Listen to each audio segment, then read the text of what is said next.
adjust the lighting because, you know. We are live. Okay, you're live. Let me get down with it. Let me come off my video. I'm gonna come off my video for a second.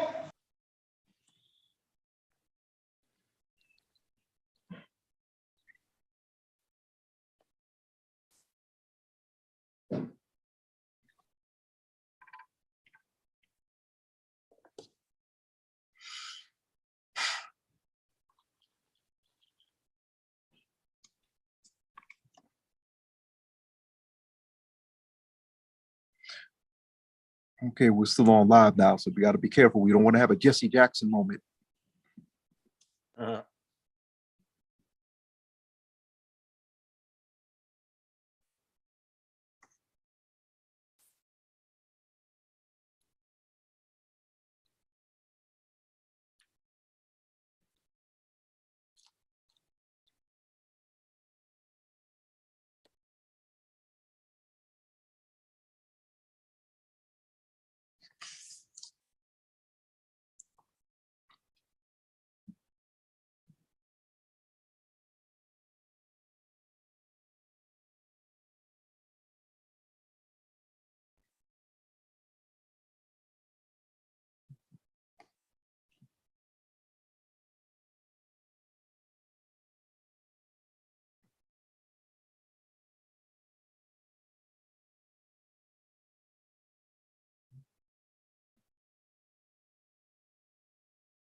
You're clear, brother.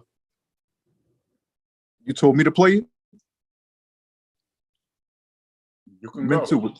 Oh, that was for me? Yeah. Oh, okay, fine then. Hotep, Black Power. Hotep, peace, Black Power.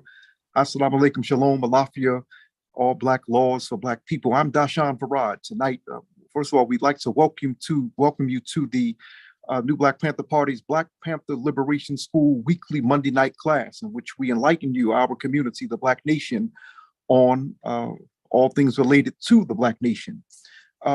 First of all, just to let you know, of course, we're always on Monday night from 7 p.m. Eastern to 9 p.m. Eastern, and oftentimes we'll be either whoever's hosting will be giving a talk, will be educating, or our guests will be doing that. We have guest lecturers as we do with any school.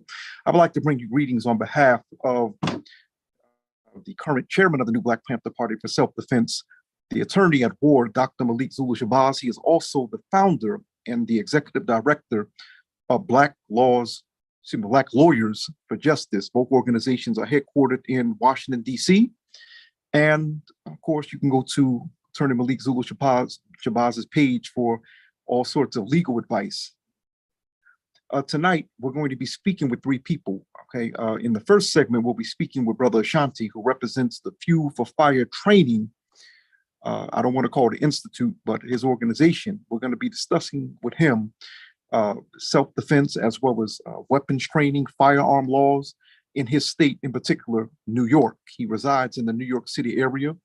He has been involved in weapons certifications and weapons training classes, as well as physical fitness. This brother definitely is on point, and we're going to be speaking with him about that, as well as an April 3rd event scheduled to take place in New York City. So we're waiting for him to come on. Is he on yet? Is Brother Ashanti on yet? Okay, No, folks, sir. in the meantime, okay, family, in the meantime, make sure that you, okay. Are you there? Okay, so you're gonna put yours there, right? Yeah, well, child. All right, so I'll come here. Or you just gotta come in. Let me see what you got. Let me help you. Mm-hmm. Where's the text I gave you? Right there. Hit this one right here.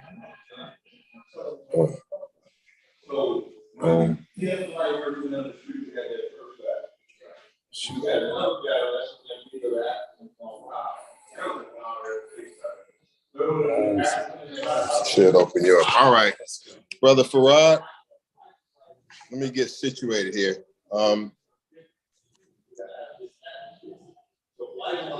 Why don't we do this? Don't worry about all that. Let me just interview you here. Let me use my phone. I'll give you the record this, Mintu. Make sure you record.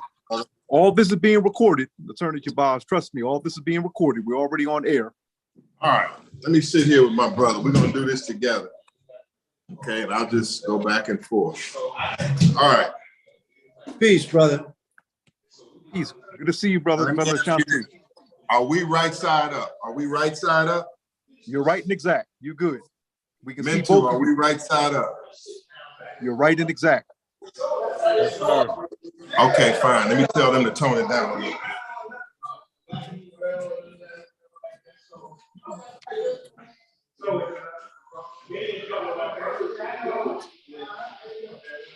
Now, Brother Brother Ashanti, just to let you know that I've already announced you being on air. So people, All right. Okay, so brothers and sisters,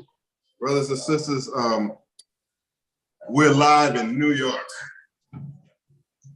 We're live in New York City. Here we go.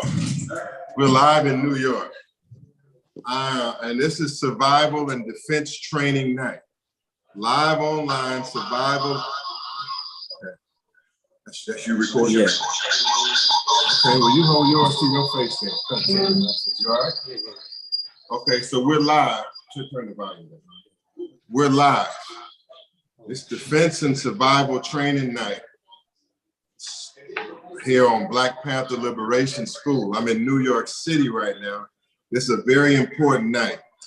I'm here with Brother Dashawn Farad, who's going to help us through this entire night. And I'm here on the line. It's all right. You stay here with me. Me and you fine. Right here together. Good. Right here together. And tonight we have from New York, from Fitness, Fuel, and Fire, we have Brother Ashanti First. Ashanti First from Fitness, Fuel, and Fire. After this, we're going to have from the National Emergency Preparedness and from the Defense Corps of the New Black Panther Party, Brother OC and Brother Elijah Divine. That's at 7:30 and 8. OC and Elijah Divine from the National Emergency Preparedness Team of the Panther Party. At 8:30 from Anubis. From the organization Anubis, we have the Black Coalition trainer, Kwasi Asante. Tonight will be all about survival. It'll be all about defense. It'll be all about preparation for disaster, from fires to tornadoes to nuclear war, to an attack on your person, attack on your home, attack on our nation. These are all professionals that you're going to hear from. All that we have tonight. Okay, so without further delay, this is Survival and Training Night. And I have here the man that is spearheading the April 3rd training. We know I'm in New York for a debate on April the 2nd, but on April the 3rd, right here in New York, or right in the New York area, there's going to be East Regional Defense Training. It consists of concealed carry classes that can be good in most states across America. If you attend and register for this class, there's going to be range training at a range nearby. There's going to be airsoft training inside of the city, and there's going to be survival and survival training in the city. This is a big weekend. It's unprecedented in New York. Here's a longtime ally of Khalid Muhammad and one of the strongest Black men in New York here. I want you to meet my brother and one of the men that's training this new Black Panther Party, specifically in New York, and training our people. Yeah. I'm talking about Ashanti First. My brother, how are you? I'm fine, thank you. Black Power to be on with you. Thank you. Okay, let me start right off here. Tell us, what is Fitness, Fuel, and Fire? That's your group. What is Fitness, Fuel, and Fire? And what are you doing with all of this gun talk here in anti-gun New York City? Listen, brother, Fitness, Fuel, and Fire is exactly what it is. Fitness, Fuel, and Fire, we encompass total fitness training. Fuel encompasses diet, proper eating, alkaline meals, and making sure that you're learning how to remove all of the negative energy out of your body. Fire is everything firearm, from level 1, 101 training, all the way up to tactical training.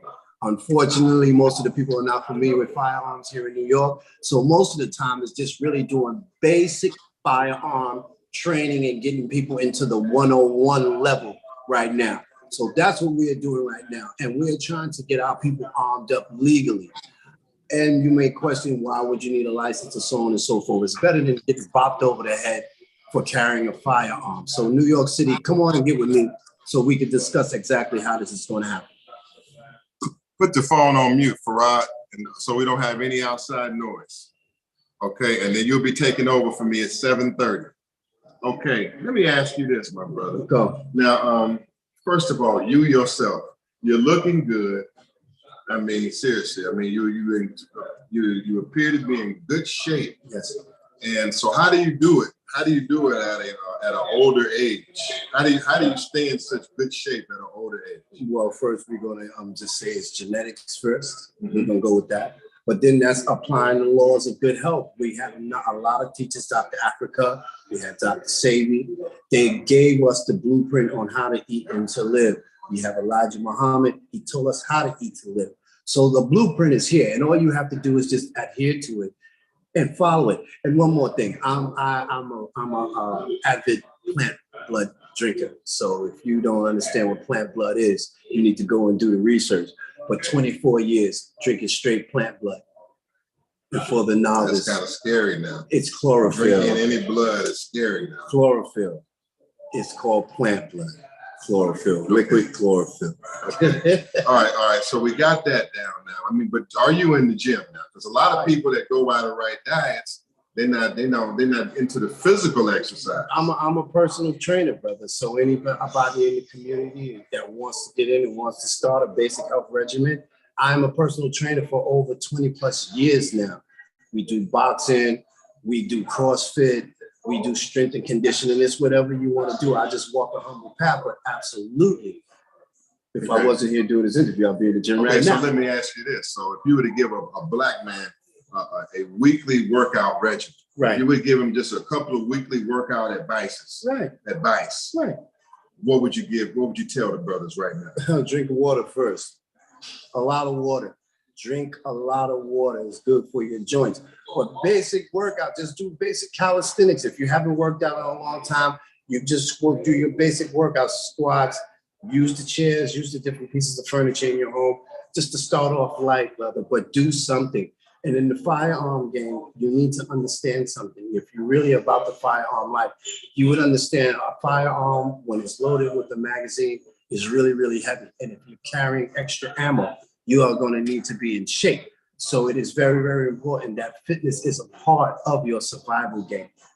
Because you're saying you can't be as effective as you should be with firearms if you're not in good physical shape. I don't think you can be effective at anything in life if you are not in good peak physical and spiritual and mental health. It all ties itself in, especially when you need to make split second decision, especially when it comes in a life or death matter, when it's talking about a firearm game. So yes, I think fitness is imperative. And if you look at a lot of the conditioning of our elders, diabetes and different things that are starting to ail our people because of diet. So the new generation of the young soldiers that's coming up, I kind of dig them and I kind of rock with them because they're really, really health conscious at this point. Okay, that's fine. Now you're in New York City, a city that is it's an anti-firearm city. Would you agree? Has been known as an anti-firearm city. They'll give you the impression that they are anti-firearm, and they'll put in superficial laws that will support their position. But no, because the one thing you have to remember, it is your constitutional right. And because they make it difficult in New York, that doesn't mean they don't issue you your firearm. You will get your firearm. Okay, so now you as a New York resident, New York resident? Yes. Okay, let's start the basics. What licenses have you been able to obtain in this city? I got my firearm permit. I have my armed guard permit. And then when you're talking about my just my carry, And I don't have a concealed carry in New York. I just have my permits permit, but I have my armed guard. So I still be able to do what I need to do. Yeah, armed guard.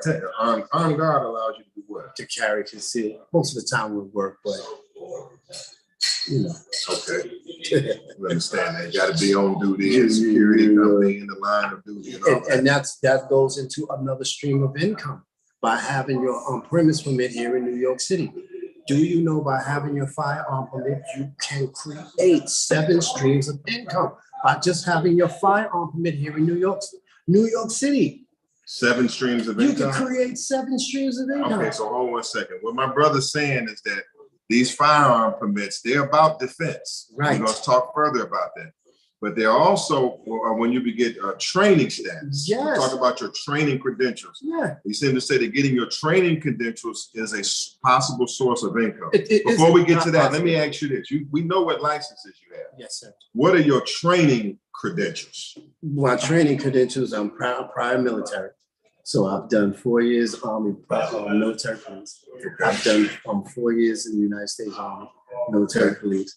I worked at Rikers Island, and I've always been an avid firearm enthusiast. So I've been training since 1980. 1980. And then you have what now? But you have I have my what? I have my bail enforcement. I'm a BEA agent, so I have bail enforcement license.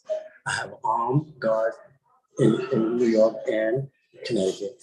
I am a national firearm instructor.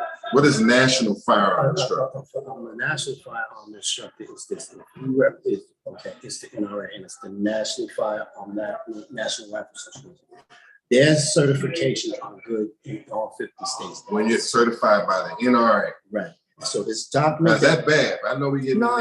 Black man might say, "Oh no, the NRA." I'm not saying NRA. I'm not saying advocate for the NRA. But what they give you, what paperwork? That's it. Tell me what the paperwork The is. certificate that you will get from the USCAA or the NRA is required now for you to have when you apply for your firearm permit in New York.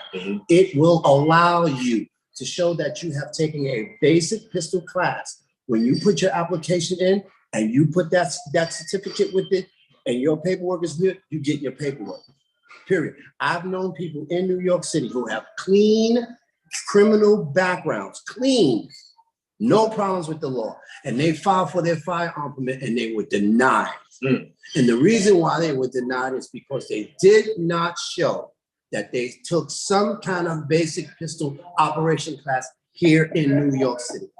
New York City. Okay. Okay. Okay. But you gonna say something else? Yeah, and I'm saying to you, the same certification that you will get, except for when we talked to the brother in Maryland, he gave us a prerequisite that needs to be met in Maryland, was? Delaware. In Delaware. He gave us a prerequisite that needed to be met in that particular geographical location. But on a whole, the certification is universally accepted in every state. So if you have this certificate and you were to move out of New York and you wanted to apply in another state, application, I'm already trained, and you're good to go. Okay, and so fitness, fuel, and fire is helping people maneuver through these obstacles. Am I right? Absolutely. When you take the class with us, when you come up on the 3rd, I ask you to bring your laptops with you. Bring your laptop computers with you because a part of the class, we will start your New York City application process in the class. So I'm encouraging you to bring your laptops with you. Before we get into the whole shooting piece, we will sit down, open up the applications, you'll start to register. We'll start to universally go through the application together, and we should get up to page 17. When you get up to page 17 on the New York City online application, that's when they're going to you're going to be required to upload documents. And more than likely, you'll be able to do that when you get home, no problem. Okay, so now your concealed carry class. Let's start there on April 3rd. Yes. I come to the concealed carry class. What can I expect? What you're going to expect is a clean, loving, and spiritually wholesome environment, first off. Then you're going to sit down, go over some of the safety rules. Then we're going to cover what is necessary for basic pistol operation, the do's and don'ts of firearm operation, breaking down different firearms. We go over different videos to show you the consequences of irresponsible firearm ownership. We want you to understand that this is no game. That's right. And that there are consequences for making a mistake, because you have a firearm license doesn't mean that gives you license to be irresponsible at this time, right? It's like being a third-degree black belt. You can kill a man with 2-3 blows, but you don't, because you have discipline and you understand the consequences that come along with acting out of haste or in being irrational. Okay. Okay, so now that will become in the class, right? I mean, Yes. You shoot at some point. Oh, no. But some point in the class, you take what you learn. No, then we're gonna go over the whole dry fire, the 6 phases of shooting: stance, grip, sight alignment, breath control, show you how to properly brace trigger, how to properly breathe. You're gonna go through the whole spectrum. The holsters and all that. And we have holsters, but most of the people for the basic shooting class is not gonna be drawn from a holster. This is what I'm trying to want y'all to understand. When you come in here, this here is gonna be basic pistol operation, so that you'll have a basic understanding of firearm operation, breaking down the firearm. And when you're going you will be going to the gun range. But you're gonna want to know how to properly handle a firearm at the range. Fitness Fuel and Fire doesn't advocate putting a firearm in anybody's hand that hasn't handled one before.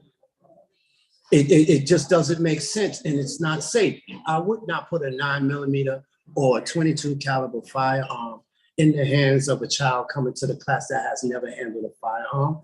It's just not right. So you're gonna learn everything. And once you learn in the class, once we get to the gun range, you're gonna be able to apply. Then you can come back, talk to Fitness Fuel and Fire. Then we can do holster draw. We can do dry fire with real firearm. All of that is elevated training. But unfortunately, I'm discovering, my brother, is that in New York, our people have not even met the 101 requirements. Never held a gun. Never. And then we want to make them comfortable. We don't want to send out people out here with the misconception of this is just a point and shoot. No, there's a whole mathematics, and I call shooting an art. And it's a literal and actual art form.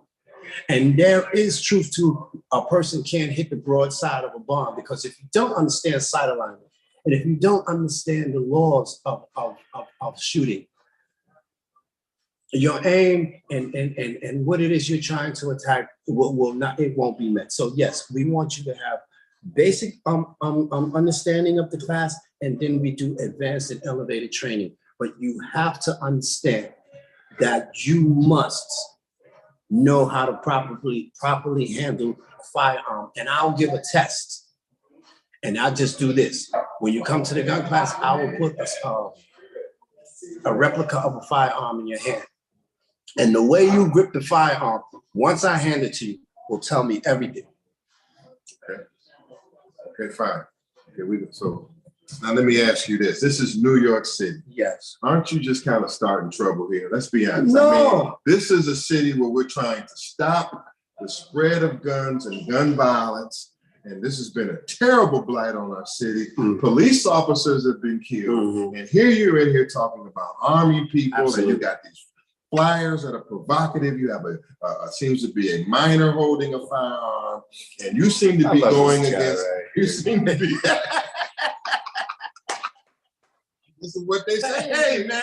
You're going against our value system. You know what I'm saying? You're going against our value system. Yeah. With what you're doing. Right. So what inspires you to get this across in New York, and how successful have you been? I've been really, I feel like, mother, she said I would have freed a whole lot more if they would have just listened, you know what I mean? Because there have been several hundred people who've taken the firearm class. Mm-hmm. But they haven't taken the next step to move forward and just go ahead and get it's there. And no, I am not starting a fight. This is a conversation that needs to take place, especially amongst us in the community. Because again, no one talks about the scholarships that are offered to the kids with proper firearm training. No one talks about Olympic competitions that our children in the community can enter into other than playing basketball. There are so many opportunities with this firearm thing. You can't even begin to imagine. But with the stereotype and the conversations like you were just outlining, brother, come on. That takes away. But the white folk, I'm sorry to say, their kids are involved with shooting camps, the 4-H club, Their schools offer shooting and stuff. And they're the ones that's really going out here creating a lot of the chaos. And I'm not painting with a broad brush. Straight talk for straight results. New York City only has 2 shooting schools left in the state. John Jay College and Marist College are the only 2 schools that offer shooting scholarships, and we don't take advantage of those. So you seem to be saying that this is some kind of act of self-determination. That these firearm trainings and your activities are part of our efforts for self-determination, self-defense, and things that we should be doing ourselves instead of waiting on the police to defend us or that's part of it. That's part of it, King. That's part of it, because we understand the first rule of law. But I like what your brothers are doing down in the South. Mm-hmm. They're hunting. They're shooting hogs. They're out there deer. The kids know how to field strip. They go out to streams and fish. Come on. This thing is about survival on a whole nother level. It's not just about getting a firearm and pointing it at someone that just looks like you. Jeez. This is not what this is about. And anybody who is so narrow to believe that this is what this intent is, I'm not addressing you. I don't feel I have to come out here and advocate to anyone to change their minds to get them to get it. I'm only talking to the ones that do get it. All right? The kids, there are limited scholarships. The European or the white children, they're part of shooting teams. They travel all around the country. They meet children from all over the United States, and they develop long-term friendship. Why aren't our babies a part of that? And then that is what we need to be doing. And this is what I'm saying. Our kids should be involved with this, and they should be learned up like our brothers and sisters are doing down there in the South Carolina with the crew down there, how the children are involved. That's what we need to include here up in the East. You know what I mean? Mm-hmm. So no, I don't feel I'm creating a problem. I think I'm liberating our people. We did firearm safety forums. We've done it once. This whole madness, Corona and COVID, they're gone now. The Ukrainian war just took care of that COVID thing. So we will be back. We'll be able in a short while to be able to put together another firearm safety forum where we can have you as a panelist, have a governor, have heads of state, and then they do. And man, that's what we're gonna do. That's what we're here to do. That's what we're here to do. We're here to work together. That's what we're here to do with Fitness, Fuel, and Fire. This is Ashanti First. Yes. He's training the Panthers in the East, up here in New York area, and in the Eastern region, and he's a longtime friend of mine. He can be trusted. We want you to sign for the April 3rd classes. We want you to text. Put this number in the text, please. 202-699-1046.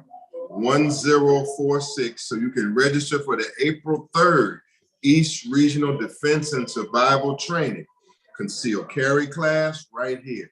If you're a member of the new Black Panther Party and you want to get your permit, and if in different states, not just for New York, right? Check in with us. Check in with us to see whether you qualify for your state. Yes. I'm sure you're going to need the training anyway, but if you want an official permit in your state, this class can serve as your basic certification for certain states, right? For certain states. And but again, Maryland, DC, blah, blah, blah. We understand it, but listen to me. Your firearm permit opens up doors that you cannot even begin to imagine. And what I'm trying to tell you is bail enforcement, bail bonds, armed security, regular security. And what I'm trying to tell you is that you can own your own companies under those titles, but you have to start with your firearm permit. Okay, so if you want to be in this class and you're a registered member of the Panther Party, there's a fee, but there's also scholarships. Yes. The new Black Panther Party is offering scholarships to the concealed carry class on April 3rd. If you will register in, and it's going to give you an email in a moment, then you only have to pay part of the fee. The organization will match you with the other part of the fee so we can make sure you get in the class. Okay, what's your email? My email is fitnessfuelfire@gmail.com. Fitnessfuelfire@gmail.com, all one word. or you can check me out I'm on our website, fitnessfuelfire.com. Holla at us there. You'll see the work we're putting in. Come out. Now, if you're watching this, you're not a member of the New Black Panther Party or a Black nationalist organization, but if you're one of our people, Right. you can be a part of this class. Yes. You can be a part of this movement. You have to get clear, but you can absolutely be a part of the class, and we will instruct you on where to go and when to go at the time. But we want everybody that's watching, everybody in New York and in New Jersey, to spread the word about this and to get the word out about Fitness, Fuel, and Fire and about the NBPP training program, because it's not just for members, it's for the Black community in general. Right. I get calls all of the time now from around the country, people that just want to be trained. They want to be trained. So it's part of our training program for the Black community as well as our people.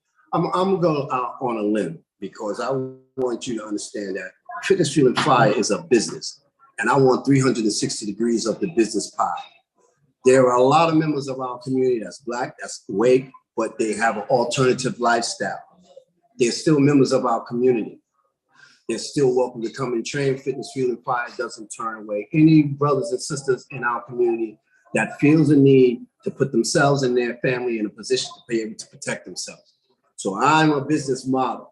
So if we have our brothers and sisters who live in alternative lifestyles, so far as sexual preference, whatever, Fitness, Fuel, and Fire don't discriminate. You're a brother, I love you, you come on, we're gonna train you too. You have a right to protect yourself, your family has a right to protect themselves, and we are, at the end of the day, we are family, straight business.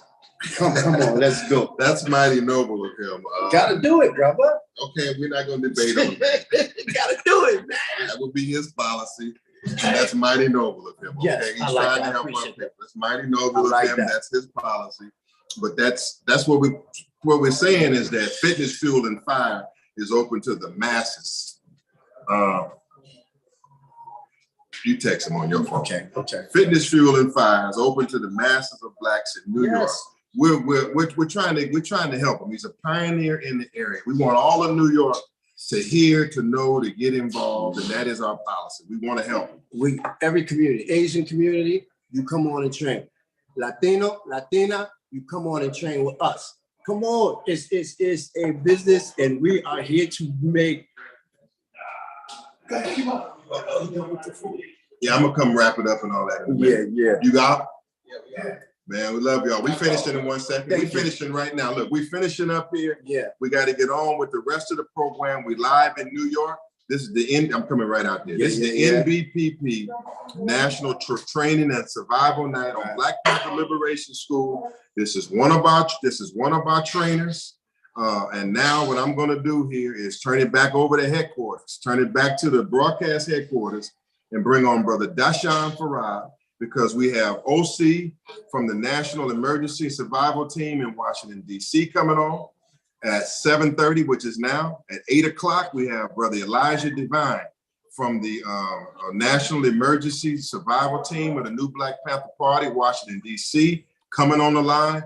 At 8:30, we have from Anubis, that awesome professional competition shooter and master trainer. Yes. I'm talking about Kwasi Asante at 8:30. This is Delaware, this is Newark, and this is Washington, D.C., Yeah. Y'all better look out in the South, because the East Coast is on the rise. We coming East for you. Coast is coming on the rise around here in the South. Yeah. And so Black Power, I see you at April 2nd on the great debate at the Alhambra Ballroom, but the next day is the East Regional Training. Also, if you have a record, just say a jacket or a felony, and you can't come to the concealed carry class or the range shooting, a separate range shooting, then we have indoor training. We have airsoft training, which is legal, airsoft guns, which are legal. Yes. And we also have survival training and hand-to-hand combat going on in Brooklyn, New York. Everybody, felony, no felony, is going to get trained on that day, and just come prepared to soldier. Come prepared to soldier and train. We turn it back in the hands of Dashawn Farad. This is my brother, Ashanti First, man. Expect to see a lot more of him in the future. Yo, Deshaun, you got to holler at me. Appreciate you. Appreciate you. Give me a call. We're going to get off right now. We are. Okay, we're gone. We get back to our meeting. Back to the headquarters. Take it away, Farad. Black Power. Well, that was certainly a very enlightening discussion with Brother Ashanti of the Fitness Fuel and Fire Training. Uh, I don't want to call it an institute or an academy. It might as well be, but also that was an excellent conversation between him and National Chairman of the New Black Panther Party, Dr. Attorney Malik Zulu Shabazz, who is also the founder and executive director of Black Lawyers for Justice. Both organizations are in Washington, D.C. We're having come in the next several seconds, we're going to be joined by Brother O.C. Great of Washington, D.C. He's an aide to Attorney Shabazz. And this brother, we're going to be speaking with this brother tonight about surviving disaster preparedness. Now, keep in mind, as a journalist, I've had the honor of actually speaking to several experts on this subject. The first time that I actually interviewed someone over this subject was Brother Atan. Am I saying it correctly? I think his name is Brother Atan out of New York City. And Brother Ashanti actually knows what I'm speaking about. I actually interviewed him when I was a reporter for the Amsterdam News in 2012. Hurricane Irene had took place, and I actually had to do a story on the residents of Paterson, New Jersey. The Amsterdam News is out of Harlem, New York, and I had the honor of working for a year for Sister Nayaba Arinde. But anyway, Brother Atan Edwards, that's his name, was the first expert on this subject that I ever spoke with, and I've spoken with people after that regarding this subject. So, Brother Mintu, is Brother OC with us yet? No, he's not, brother. Okay, we're gonna stand by. You know, we told him at 7:30. It's only 7:35. Things happen with the technology, and of course, we can actually get away with this era of new media, as we call it, things that we couldn't get away with in old media. But I'm Dashan Farad, and this is the Monday night Black Panther Liberation School class, weekly class, and I've had the honor of actually teaching it or moderating it for the past several weeks. We just finished hearing from Attorney Malik Zulu Shabazz and Brother Ashanti from out of New York City. He's of the Fitness Fuel for Fire Training. I call it an institute and an academy. I hope he doesn't get offended, but he was speaking with Attorney Shabazz and us about firearm safety, the laws of firearms, gun laws, if you would, concealed and carry. And there's going to be an event April 3rd in New York City, training people in firearms and self-defense, as he mentioned. And then April 2nd, Attorney Malik Zulu Shabazz is going to be debating at the Alhambra Hall in Harlem with the brother General, I keep forgetting how to pronounce his name, the General Captain from the Hebrew Israelites, ISUPK. I keep forgetting how to pronounce the brother's name. Okay, so, thank you, Tazariak. And I feel bad because, I've met Tazariak, and, Tazariak is a good brother. I've met him, good man. And in fact, he wanted to come on my show, and we're going to make that happen. But anyway, is Brother OC with us? We got our brother Chris Ross in here. Is that him? I'm not sure. I just know him as OC. Let's let him on. Let's see if it's him, or tell him to put it in the chat room if it's him. Brother OC, is Chris your government name? He's not responding. Okay, we're gonna have Okay, to okay, hold on. His mic is on. Yes, Please, brother Chris. Well, I don't know about Brother OC, but I'll be standing in for him today. I'm present. Okay, but hold on, but family, respectfully speaking, we didn't receive word that anyone would be standing in for him. Are you a member of his organization? That's affirmative. Okay, like I said, because we have to go by the orders that we were, our last instructions, and Attorney Shabazz didn't give me these instructions. He mentioned OC Great of DC. Okay, so we're gonna trust, brother, that you're not a troll and that you're not gonna Zoom bomb us. Black Power, hello. Your camera, brother Chris. Black Power, I'll be tapping in just a second. Just bear with me. Okay, bro, because you didn't respond, brother. We gotta make sure that things are right and exact. Understood.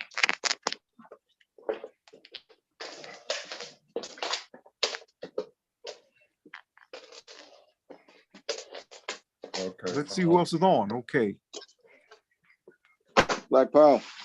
Okay, Black Power. Okay, we have Brother Elijah. We see that you joined us, brother. You're not gonna come on until 8 until 8 p.m. In the meantime, we're going to speak with you said brother Chris Ross?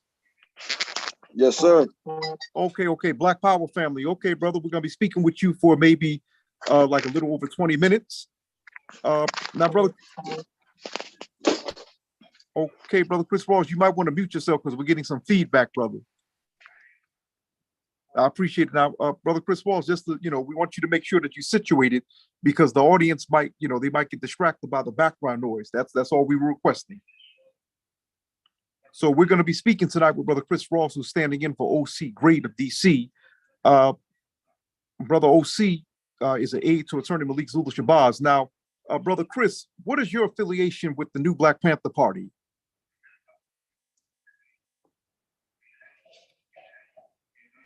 Working in the Department of Defense, the Defense Department.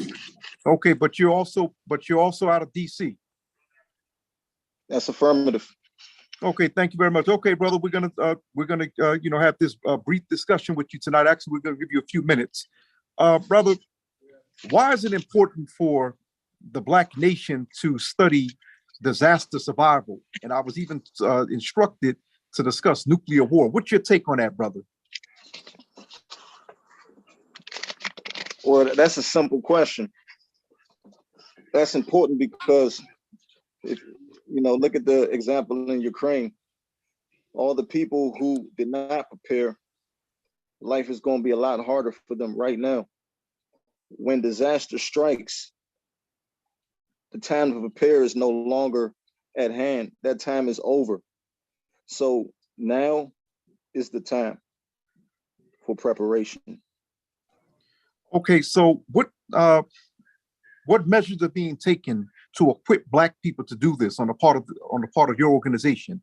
What steps are being taken? Well, we're making sure we're equipped. We're making sure we have guidelines and plans of actions.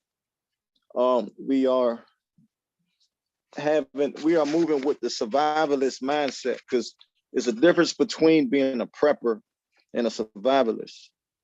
Because when you're a prepper, you tend to have what you need at a certain place, maybe your home.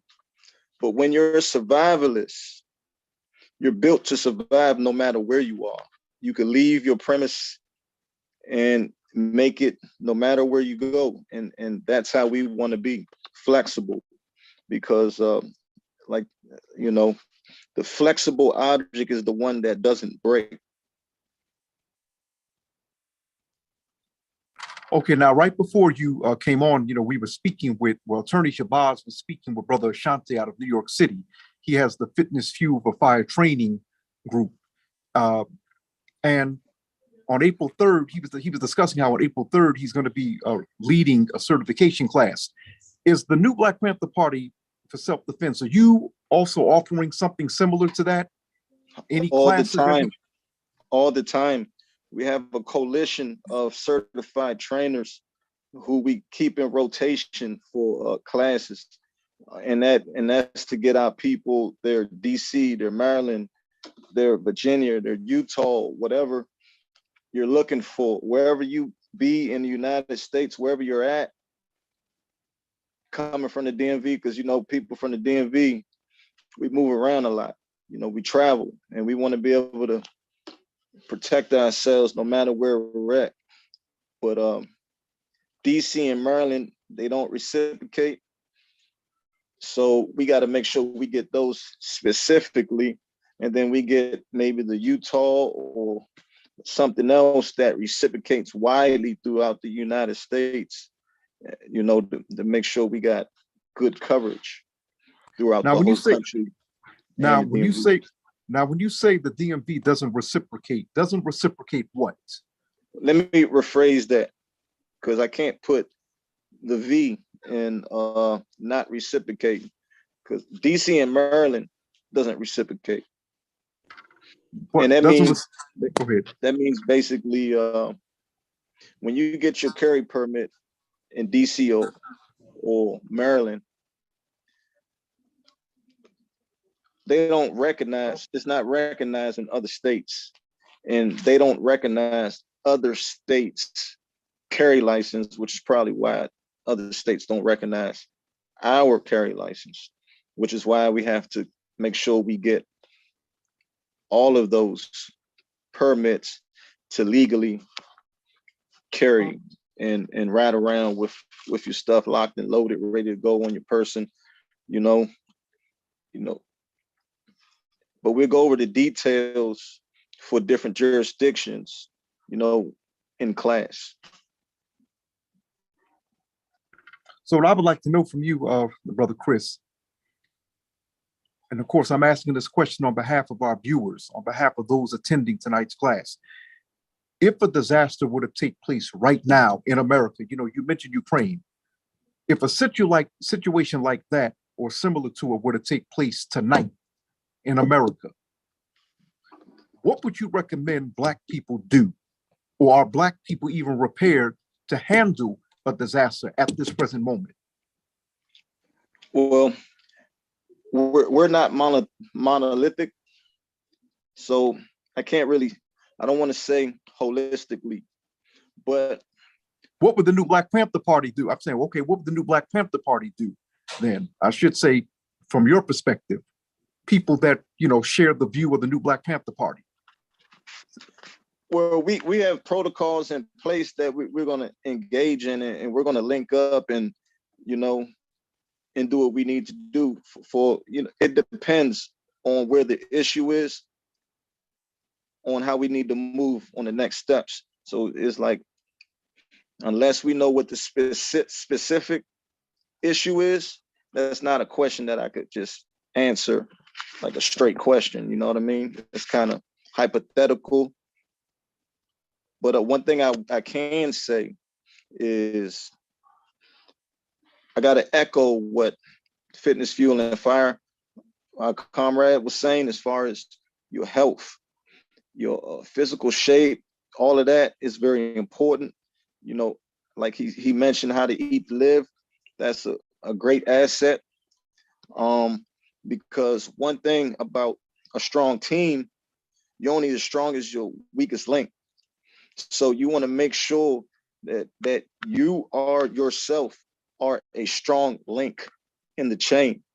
And no matter what weapon or tool that you wield, your body is your first and foremost, your ultimate weapon, your first weapon. When you have nothing, you have you, and you can still survive. So that's the first thing. The second thing is actually creating a tight-knit team, close proximity, because when disaster strikes, your most responsive force is going to be your closest proximity. Who's 2 minutes away from you, 5 minutes, 10, 15 minutes? You guys need to be tight-knit. You guys need to be on your own line of communicating often, working together in operational often. So once you create a tight-knit team, then now we could apply that to our alliances, tighten our alliances. Now we could connect and work statewide, region-wide, national, or wherever our people are in need, but the emphasis always starts with the individual. Discipline is key. Now I want to ask you a question. Of course, I was thinking about this when Dr. Shabazz was interviewing Brother Ashanti. Why do you think folks always seem to get so nervous whenever Black people are always talking about organizing around weapons training and guns? And the reason I'm asking you that is because oftentimes we hear people say that the only time Black people respond to anything violent is if a white person kills us, but we don't say anything regarding Black on Black crime. And the reason what I'm asking you is that it appears that every time Black people talk about arming ourselves against someone who doesn't look like us, there are always folks that are nervous. Do you ever find that to be true? Have you ever observed that? Absolutely. Absolutely. But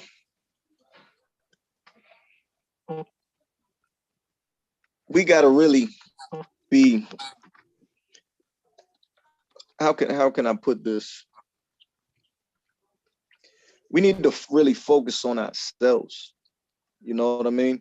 Regardless what anyone may feel, like we can't have control over the way someone else feel.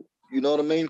Because most of the time, their feelings are nothing more than a projection of their lower vibrational self. So we can't allow ourselves to be painted by the picture of their low vibrational thought patterns.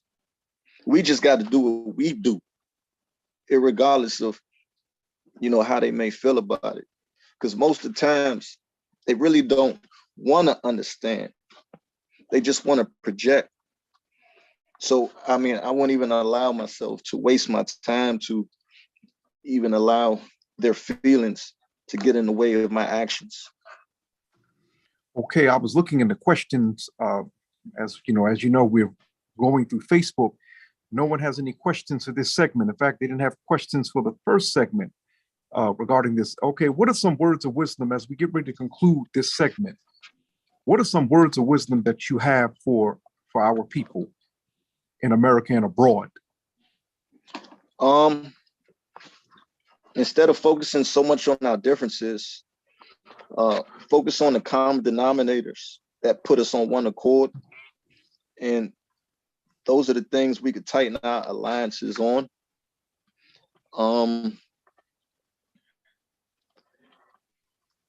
Once that is done, I mean, we could take over our communities in every level, like whether it be political, housing, whatever you can imagine. Once we can come on one accord, with common denominator of a mindset, we could make it happen. And also to have a Black conscious mindset and apply it to everything in your life. Don't wait till Black History Month to start spending your money at a Black business. It should be a way of life. Black consciousness should be a way of life. So what's Also, it like? Oh, go ahead. Please continue. Please continue. Also, like speaking on the things that we need for survival, like every car should have one of these. I know it's a simple thing. Now, what was that for people who may not know what that is? What is that? It's just it's a battery, basically a battery bank jump box.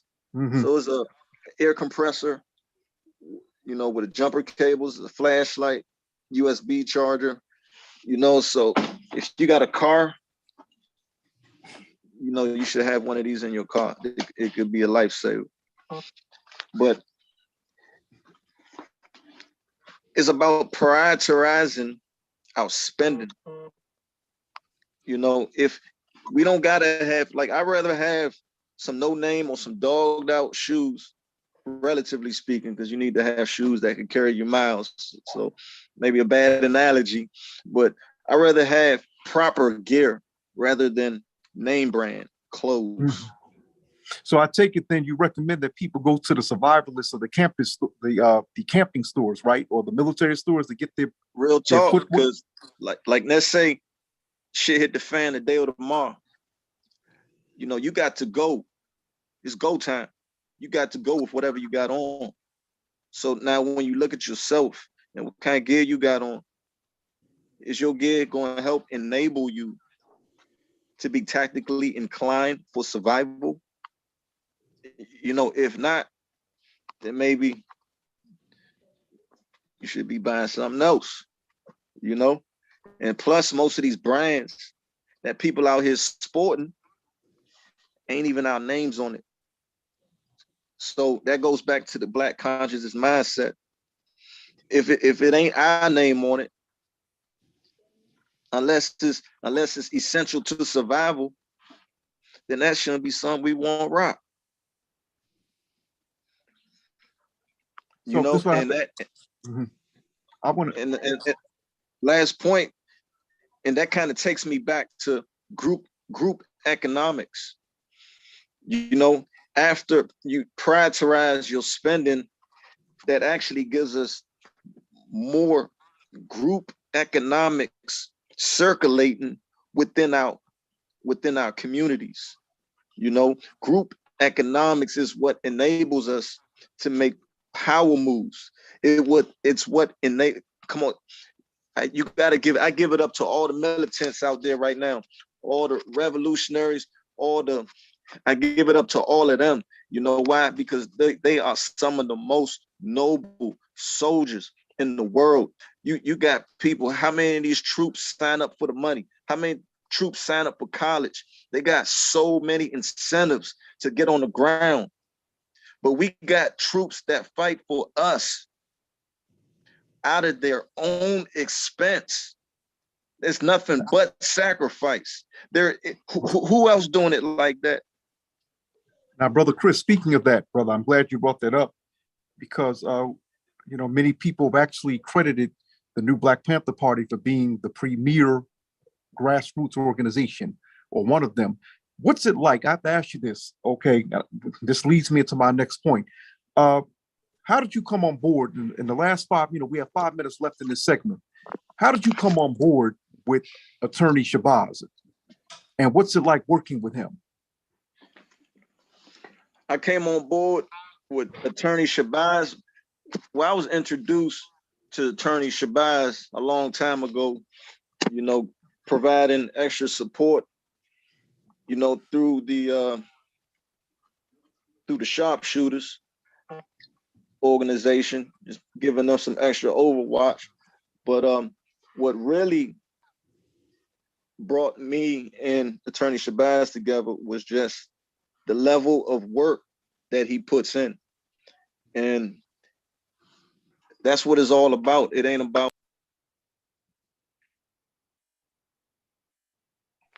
it's not sorry, I'm getting but it ain't about the names, it ain't about the organization. It's all about the people. I mean, if you about the people and you about putting in the work for the people, that's what it's about. And that's the common denominator. If everyone is, no matter what organization you coming from, if you about the people, that's the common denominator. We could grind, we could build, and we all the ins and outs, we could figure that out along the way. Oh, 1 second, Brother Chris, I'm going to go back to, we're still on. I'm going to go back to Facebook to see if anyone has any questions or comments for you. I'm doing that right now. Roger that. Right now, we're speaking with Brother Chris Ross. Brother, works with our good brother out of Washington, D.C., OC Great. We were discussing with him surviving disaster, disaster preparedness. He was actually dropping some jewels there. Okay, wow. Looks like there are no questions for you. Okay, I guess tonight must be a quiet night. We didn't have questions for the last segment either. Okay, so as we get ready to conclude the next 3 minutes, okay, what do you have to say to members of the Black nation? What would be your words of wisdom, if you would? I think you might already answer that. I'm sorry to sound redundant, brother, but I actually, you know what I'm gonna ask you is this, because you already did answer that. Where can someone follow you at on social media, or or what your chapter is doing? Well, they could send a request on Facebook or IG. On the real, I really don't rock with, if I don't really post that much at all, because I really don't rock with Mark Zuckerberg and any platform affiliated with him. But for now, you can follow me there using my government name right there. And And when we migrate away from his platform, the information will be there.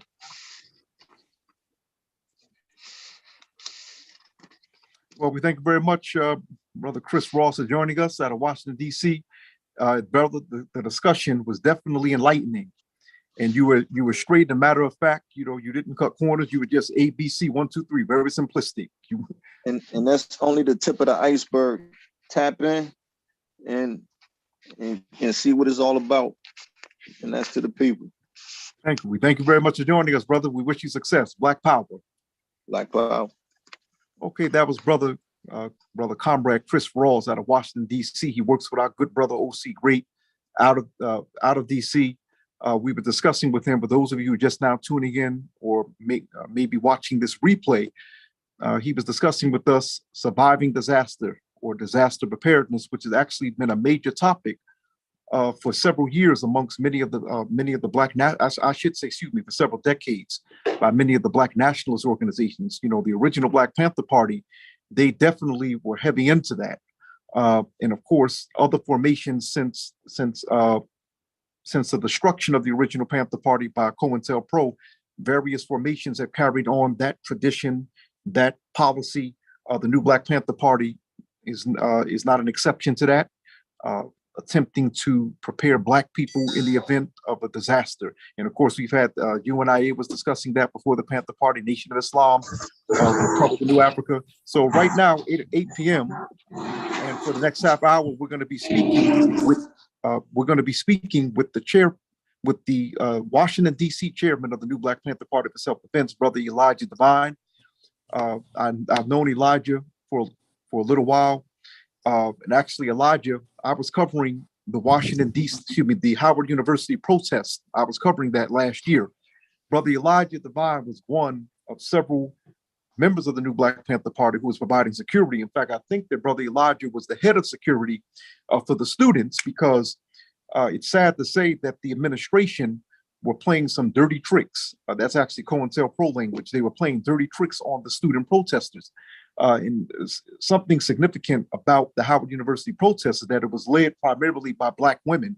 And we ought to acknowledge that, of course, as we celebrate Women's History Month. And we have to remember that the Black woman is the first woman. So anyway, Brother Elijah was providing security to these sisters and brothers. I said sisters first, because once again, the Howard University student protests were primarily led by Black women. And Brother Elijah can attest to that. I saw this brother on post literally day and night. Okay, and actually he was the one that was kind of, the students that took a liking to me, but Brother Elijah was one of those. Him and Brother Pete were the ones that I was asking questions like, okay, who do I need to speak with? This, that, and the third. So anyway, Brother Elijah, welcome, Black Power. Black Power, Black Power, Black Power. Welcome, Brother Elijah. Listen, okay, Brother Elijah. Tonight we're going to be discussing with him, with you, brother. Well, for our audience, we're going to be discussing with Brother Elijah national emergency. He's on the National Emergency Preparedness Team for the new Black Panther Party for self-defense. So I'm presuming this is just going to be an extension from our previous discussion with Brother Chris Ross. So, Brother Elijah, what exactly is the National Emergency Preparedness Team? Great question. First and foremost, I want to give all praise due to the Most High for giving me this platform, for giving you life, giving everyone that's on this line courage to speak what they believe is to be true and to live in truth. I also want to say, may I say a heavenly peace and rest in paradise to my brother Melvin, who owned No Slot Zone, who passed away last week, who was one of the solid brothers that was providing security for the Howard students. Brother, messed me up. Brother Peter told me about it. I'll let you finish, but Brother Pete told me, literally, he told me the day after his funeral. And I'm like, huh? He said, Melvin. I said, wait a minute, I just spoke with him on Instagram 2 weeks ago, over a week ago, but messed me up as well. Yeah, he's a profound brother. He was a profound brother. His homegoing was beautiful, but I just want to make sure I do things in honor of those that came before me, whether it be recent, whether it be far extended. To answer your question, to get ready for disaster or prepare for a disaster is to have a certain mindset where you acknowledge that every kingdom falls, right? Like every single kingdom falls. And we have to get out of that mindset of comfortability and arrogance where we believe that we're in such a safe bubble that harm cannot be done to us. Even though, even in the Black community, we tend to have like a weird complex about ourselves, because we can even be in the hood, we can be in the ghetto and still somehow feel as though we're safe enough to survive anything, which is understandably so, because, you know, that's the numbing effect of the trials and tribulations that you face in those areas. But it's also dangerous because that's all you know. You know, you end up putting blinders up. And disaster preparedness is basically putting down the blinders and saying, I have to prepare for any outcome. You know, it's being proactive. It's having that mindset of literally moving with practicality in mind. And to be practical means, does this serve a purpose? Does this function for me?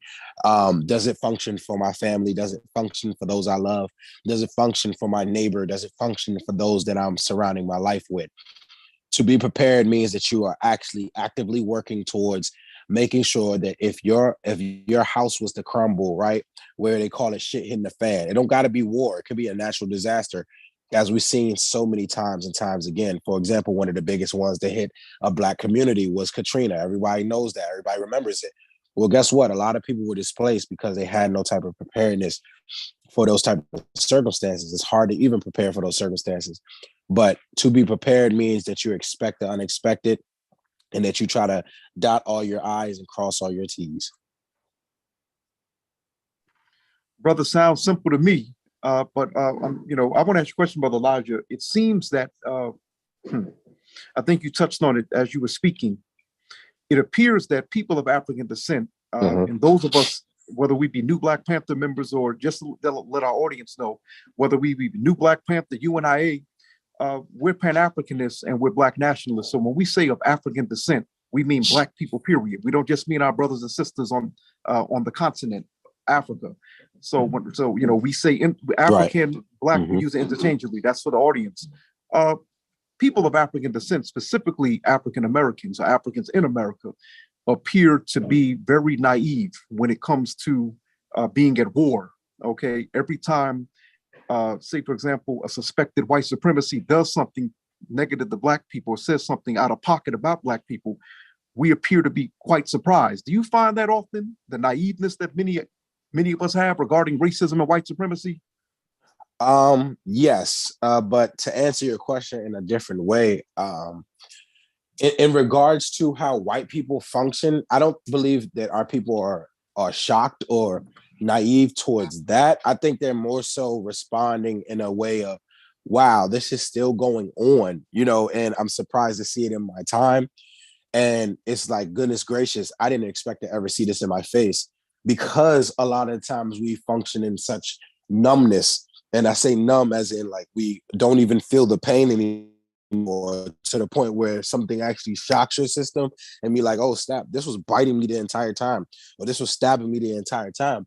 And it's not until you start bleeding out that you finally acknowledge, oh snap, I've been getting hurt. And then it's like, you killed me. Well, you let me stab you for over 400 years. You know, you let me pick at your wound for a long time, and you became numb to it. You became very relaxed to it, and becoming very relaxed and numb to it, you lost sight of the fact that you could have fought it a long time ago, but you didn't even believe in yourself to be able to fight it, you know? You raise an excellent point. Okay, so brother, what I want to do is I want to go further into what your section of the New Black Panther Party does. Okay. Of course, as you saw, Brother Ashanti, you know, from Fitness, Fuel, and Fire, you know, he's speaking about having he has certification classes. And of course, he mentioned the one on April 3rd, in which he was inviting new Black Panthers to come to. I want to know, brother, since you're at the headquarters, okay, and I'm not at all trying to get into sensitive information, right, is there anything that you're at liberty to say regarding how the New Black Panther Party plans to equip the Black community or Black nation with emergency preparedness? What are some of the measures you're allowed to speak about? Yeah, for sure. One of the biggest things is equipping them with knowledge and information that we have the people to be able to give those resources towards, right? I think knowledge and information above all else is the biggest thing that you can equip anybody with, right? And it's not just giving them the knowledge and information, but it's giving them the competency on how to utilize said information, right? I could put a book in front of you, tell you read it 10 to 15 times, but if you don't comprehend why you're reading it, and if you can't actually function in what you're reading to utilize it or find it of use, then it becomes pointless. The DC chapter, we have so many different profound members that do some things that are, above anything that I've seen before. And that's not me trying to toot the horn of the people that I'm surrounded by, but that's to speak life of the power of people coming together and saying we're living for a bigger purpose. For example, you had Chris, our Minister of Defense, that is a weapons specialist. He's also someone that's an electrician. You know what I'm saying? That's a very important thing. We got our brother Ade, who's he's a jack of all trades, a master of all trades, I should say. But one of the biggest things he does is healing. He knows how to heal the body. He knows how to get into the herbs and break down the herbs and how those herbs are important to your body and breaking it down, everything down to the nutrient value, to the value of what it does to your spirit, to the spirit level of how you're supposed to even meditate and go on these different trips that are supposed to bring your spirit to different locations and different planes. We have my brother Demetrius, who's my chief of staff. Brother Demetrius is a multi-degree brother, you know what I'm saying, in social work. So he knows how to study society. He knows how to study children. He's a teacher. I was a teacher as well. I used to teach grades 1 through 5 right in Southeast DC at Garfield Elementary. But about Brother Demetrius, his thing is picking the brains of the youth and giving them something to empower themselves on generations from now. Those type of impacts that last much longer than what we're doing right here in this exact moment. Who else can I mention? Brother Dantes. Brother Dantes speaks multiple languages. And when I say multiple, I mean multiple. And that brother is from Haiti. He has a very profound study, but he's a Toastmaster. You know what I'm saying? So he has a very rich legacy that he carries with him. And his whole goal is to teach people not to end up on some of the paths that he ended up, but also being able to bring together different communities that would have never been together before. I'm trying to think. I'm not trying to miss out on anybody. I'm just thinking off the top of my head, some of the people and what we do. Speaking about myself as well, I've been doing activism. Brother, I've been doing activism for at least 7+ years. Well before I even became a Panther, well before I became the chairman, and in doing this, I always had the knack for speaking in public, speaking in different realms, reaching people from all different ethnic backgrounds, all different backgrounds of life, all different backgrounds of, their identity, and acknowledging how to communicate all the way down to the lowest form on what it is that they need, what it is that they want, trying to find a solution. So I'm saying all that because I want us to know what the DC area is doing. It's not always going to be something that you can physically see and touch, because a lot of the work has to go on behind the scenes. And we oftentimes find ourselves trying to get caught up and going to this big event and going to this big event. And we have what you call, an experience where it's like, oh, I'm having an out-of-body feel-good experience for a weekend. Just like how a lot of people do when they went to church for a while, right? They go on Sunday and then the rest of the week they're on bullshit. No, I'm not trying to be involved with only weekend, excursions or weekend escapades or high climactic feelings over the weekend, and then the rest of the week I'm doing nothing. So yeah, we throw events. Yeah, we do have events coming up where it's involving the mind and self-care, where it's involving meditation, where it's involving martial arts, where it's involving weapon training, where it's involving all these different things that can physically arm our people. But another thing that we're trying to not infiltrate, but influence our community here back home is the spirit of inclusion. And the spirit of inclusion means that just because you're Black doesn't mean you have to look and roll and talk like us. It means that you have to identify who you are before you identify yourself as a Panther. You have to identify what you bring to the table in life before you could talk about what you could bring to the table to us. And we've been taking our time with the students at Howard, specifically taking our time with them and actually sitting and talking to them, trying to get to understand where their thought process is at, where they're from, why their kids think the way they do, and how does that get us to the point of the future? Well, I think that most people are unaware that, the original Panther Party, most of them were, they were college students or college educated. So it's, Yep. interesting, of course, that new Black Panther Party, of course, I don't want to say it's interesting, but it's not surprising that the new Black Panther Party is carrying on that tradition of working with the youth, working with the college age crowd. So what I want to ask you, speaking of that, you Yep. mentioned Howard University, and as I said at the beginning of this segment, that, I covered, for our audience that may just be tuning in, I covered the Howard University protest. I even interviewed Reverend Jesse Jackson. He came through. Mm-hmm. Mm-hmm. Now, I know how you were received, but for our audience, how did the students, I'm going to ask you two questions, okay? Because I know that college students is not, the HU students aren't the only, quote, young people or youth that you deal with, or younger people, okay? How did they receive you while you were assisting with the demonstration, the protest? And the second part is, whenever you as a local chairman are interacting with our sisters and brothers that will be considered, quote, street, how do they respond to you? Great question. I appreciate you for asking that, because this might shatter some egos. This might ruffle some feathers, but I really wholeheartedly believe that the Most High is pushing me to say it. When we originally went to Howard, and we all had on our gear, we all had on something that showed us that we was the new Black Panther Party, we were not received well.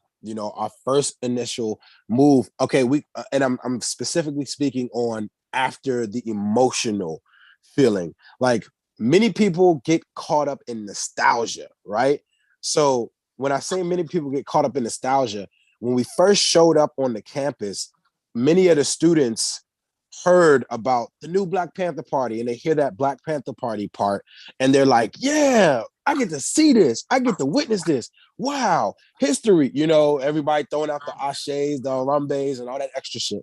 And they're all like celebrating, right? But that's just the nostalgic part. They're not more so worried about what you're about to do in the near future. They're more so thinking about what certain organizations have done in the past that got us to even be recognized.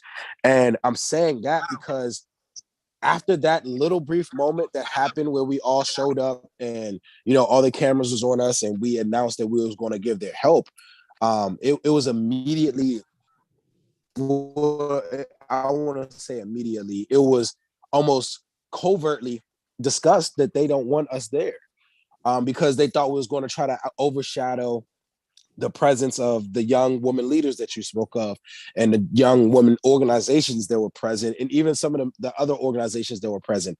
My younger cousin, who has the Live movement, Anaya Vines, she leads the Live movement. She was heavily engaged with the Howard protests, and I realized when they wasn't calling our phones to immediately come back, or when I was hitting everybody up to say, hey, what is it that you need? When there was crickets, I was wondering, okay, what the did we do wrong? And it humbled me to say, okay, let me go and talk to my cousin and see what's really going on, because emotions can throw off an entire movement. It can throw off an entire group. It can throw off an entire family. And sometimes we don't understand how we can press certain people's buttons without consciously saying, what is it that you actually desire? Because when you can actually talk about people and their pressure points, you can then learn how to not press on them so hard. So long story short, I ended up going back to meet up with Anaya, my cousin. And, I sat down and she was just saying how when we originally arrived, yes, the students were loving it, but the organizers felt disrupted because they put in this work for 4 or 5 days before we showed up, and they felt like it was going to get reversed because we made a big show up, And I told her, I reassured her, and this kind of goes to answering the second part of your question.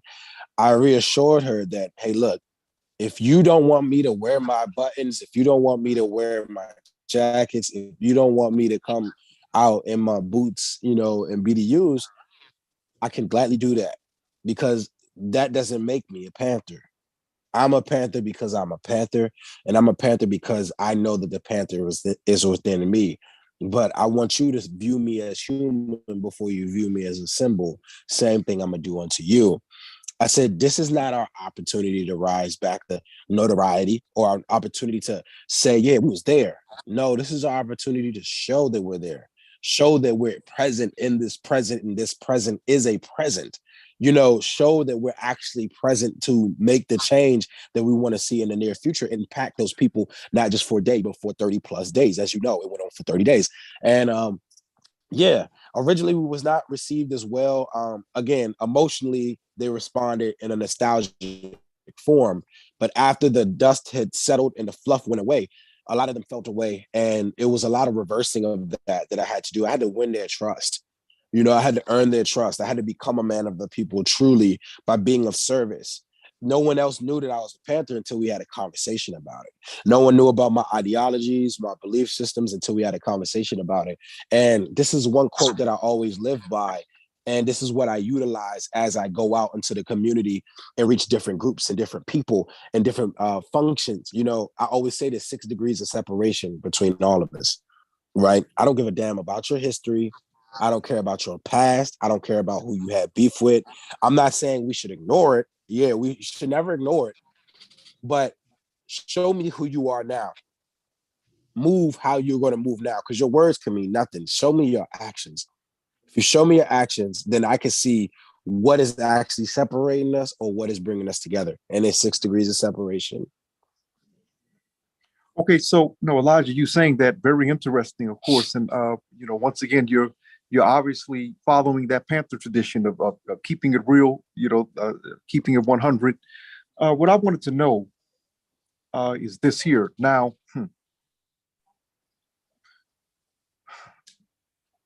Do you find that most Black organizations now, Brother Elijah? I don't think you're not 30 years old yet, are you?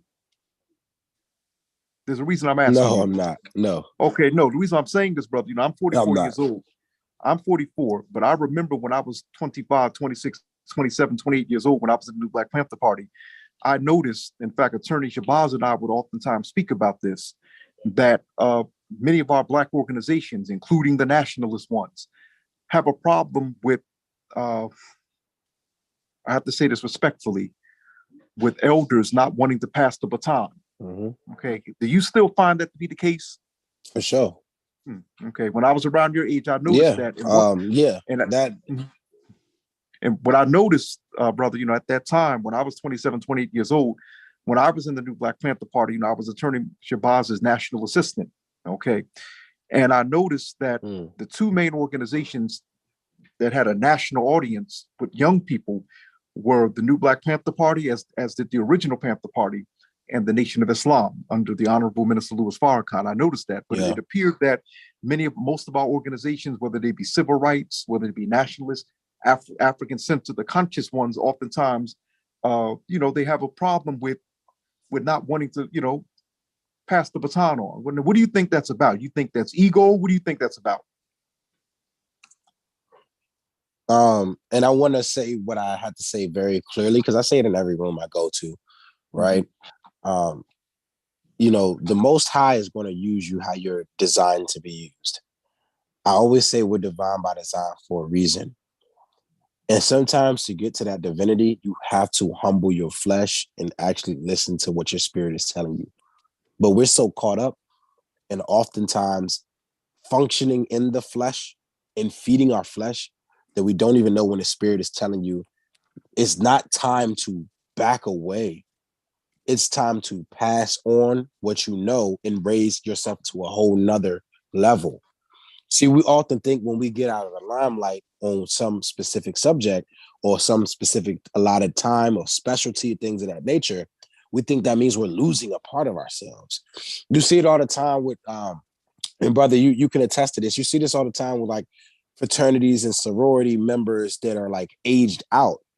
Some of them still go to these colleges and try to stroll on the field like they're young, or get the bottles and try to drink with the youth and get turned up and all this other stuff, not knowing like you've been removed from this so many different years. Nah, you need to be the one giving them resources or giving them games on how to gain access to the currently existing in.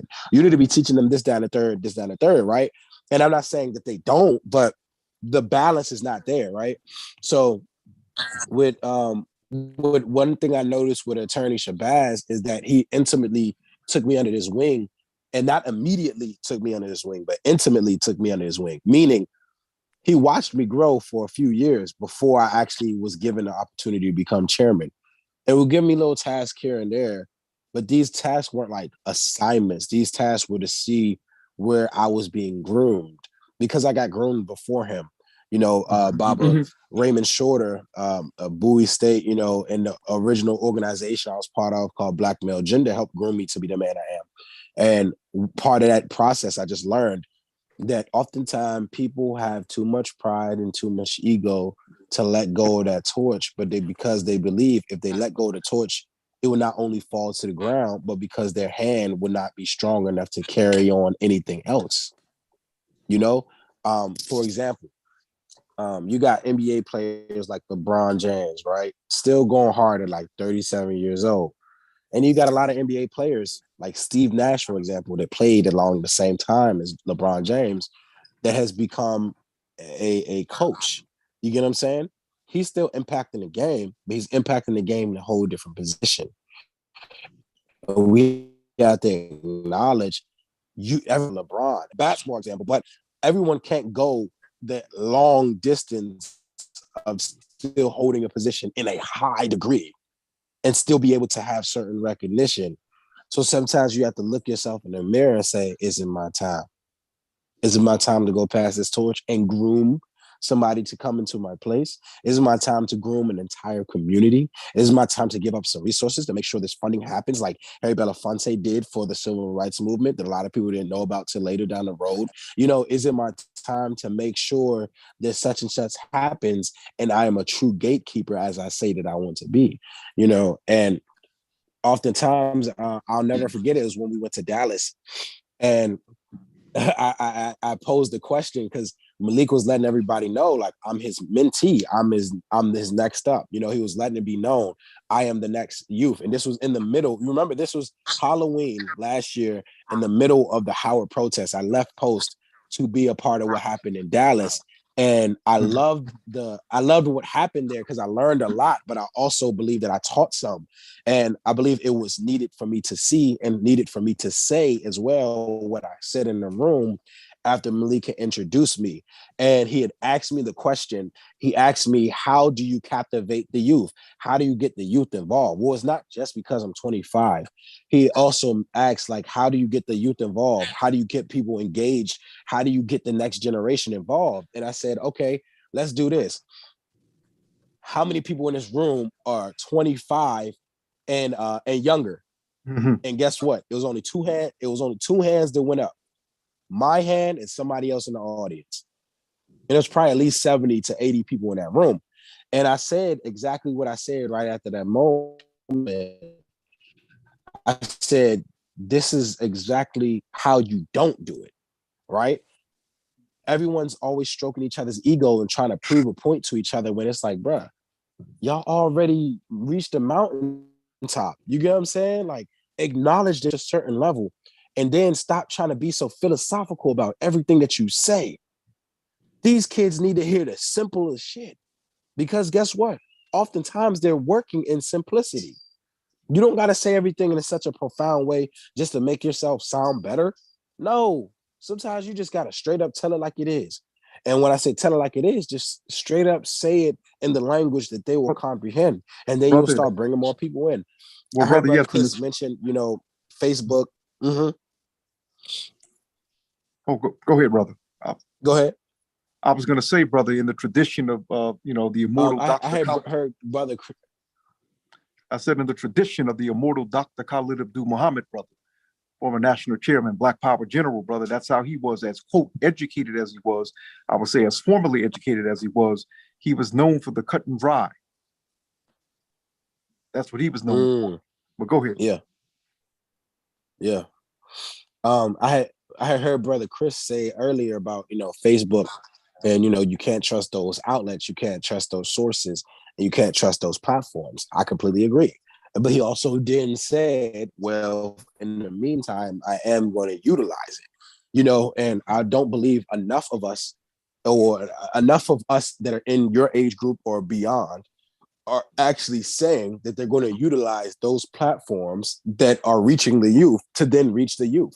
Kids are on TikTok. You got to see what them kids are doing.